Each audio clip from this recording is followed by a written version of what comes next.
part 4 of the buzzbubble interview with Andy Azula. Now back to our host, Kevin Kelly, on the buzzbubble. When you see a new digital idea come about, does it typically come from, I'll call it that side of the agency, is it the technical side, or is it, ideas can come from anywhere, obviously, but there's this shift of, some people say, well, we come up with it, we don't know if we can execute it, but that's even better. We just throw it over there and say, can we do this? As opposed to saying, somebody's creating an app. We need an app. Well, no, we need a solution, and is the app the right thing? Yeah. What have you seen, where the ideas come from? It's kind of, it's ebbing and flowing. I mean, there's still a lot of that. A lot of the, here's our idea, and then you throw it over and you say, is this possible? Right. And if not, how would you adjust it to make it possible? What's the compromise? Yeah.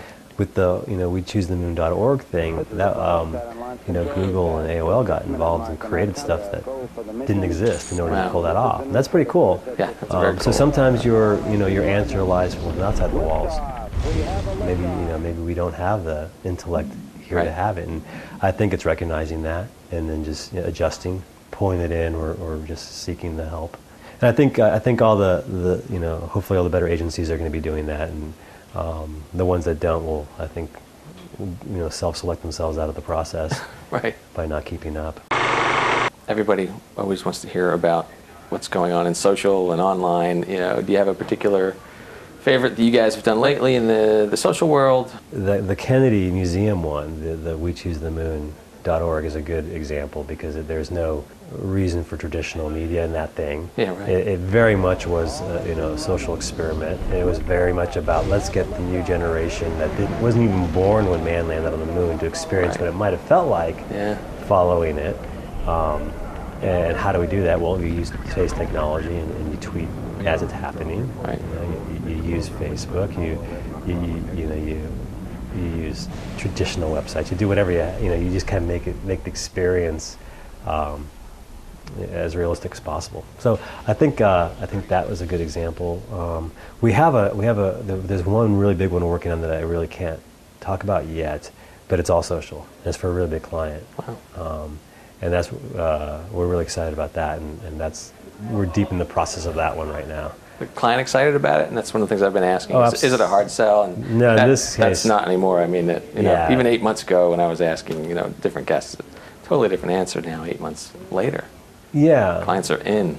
They watch the success, and it's measurable, too, which they love, and then your cost per dollar tends to be much lower than television or radio or anything like that. So they're all in. We're going to be interviewing Mike later this afternoon over the other side.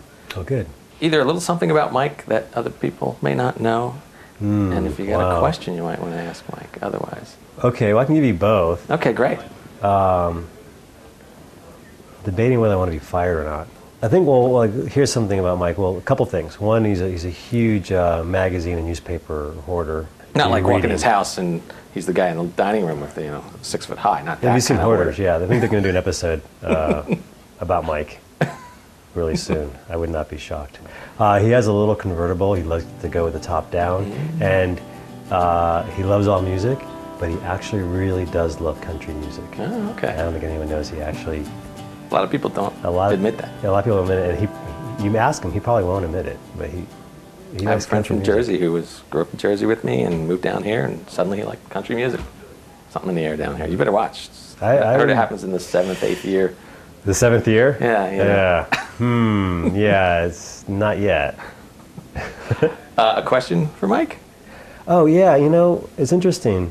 He's the epitome of advertising to me. He's what I think of when I think of advertising. So I wonder what Mike would be doing if he hadn't gotten into advertising. He's such a passionate person. I'd be curious to know where he would have seen himself if not in advertising. How about a little something about you that some folks may not know and would be interesting to know?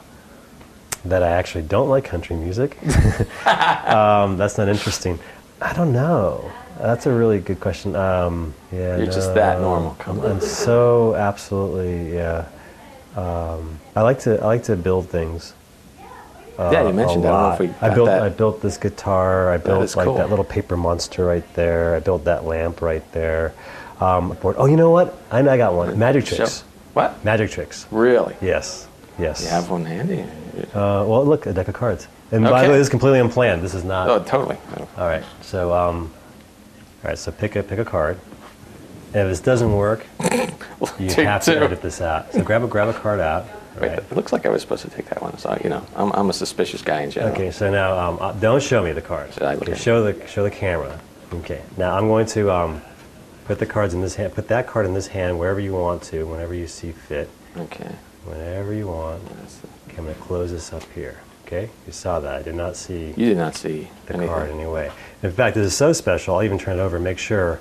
Because sometimes people don't believe me. They're like, "It's all my card." You make sure you see your card.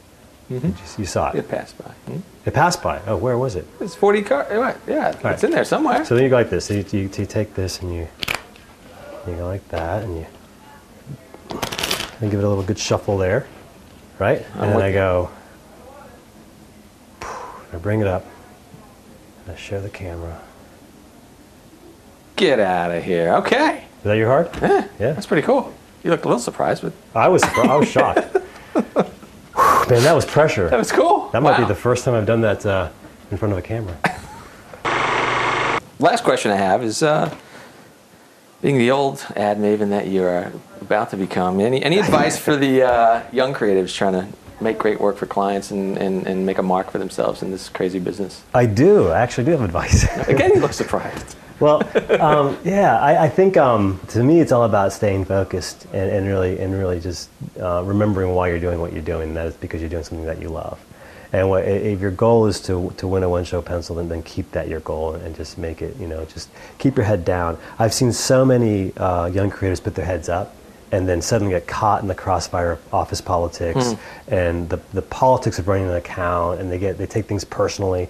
The more you just stare down at your computer screen or your paper or whatever it is that you're working on and really go, my objective is to fulfill this brief at this stage in your career, is the smartest thing I think you can possibly do. And just keep that, because that's where the joy comes out of, and you surprise yourself out of what you come out of next, not the latter, not getting in good with the clients or things like that. That shit comes later. But right now, just do the work and just surprise us, make us scared. I love looking at books that are great and just getting that tinge of like, oh man, this is good. Oh, you love being around great people. That's great advice. Any advice for the rejection that is in advertising? There's so much great work that gets killed, and it's like, I know, and I feel for the creatives in my agency, it's like, that's great work. We're not going to use it. Yeah. I was talking to like a fifth grade class like 2 weeks ago, and some little kid asked me that question. Really? They said, "Is there a lot of rejection in what you do?" Really? And I'm like, dude, insightful little guy. It's my life. Yeah. I'm like, the question isn't, is there rejection? Is there ever any success? It's that rare. And I'm like, yeah, that's all it is. It's just rejection. But the little drips of success are so tasty and so worth it that it makes up for it. I equate it to like a box of matches, and there's like 50 matches in there, and one of them is going to light, but you don't know which one. Right. And it might be the first one. You try them all. But you got to try them all. But as soon as that one finally lights, it makes it so worth it that you forget about the 49 that didn't, and you're ready for your next box and to start going at it again. So the rejection is part of the process. You can never take it personally. It will always happen, and it doesn't mean that, the frustration is that you always believe what you're presenting is your best idea, and it's shocking how many times it really wasn't. Right. Well, like you said, the UPS thing was late in the game. You had all these ideas, and then I remember I got some. I won some awards for some Nikon ads that Mark Johnson. He's my creative director. When I presented my writer and I presented our first campaigns, we thought that was it. We thought, this is it. He killed everything. He wouldn't even take them to the client. And we were so mad at him, and he made us go back and start over. And we're like, at least let the client kill it. Let us blame the client. Don't make us blame you. We respect you. But we came back 2 days later with a new campaign, and he goes, "Now you've done it." And he went and presented it, and we won these awards, and we're like, "My God, if he hadn't done that." So to bring it full circle and bring us to a close, so now I get your motto. Is that kind of like, push the button, push it repeatedly, and then and repeat and repeat and repeat and find the button, press repeatedly. Excellent, Andy. Thank you so much. Kevin's great. It was a real pleasure. I appreciate it. Thank you. Enjoy your time in Richmond. Thank you. Tune in next week for a guided tour of the Martin Agency and our interview with Mike Hughes. On the Buzz Bubble.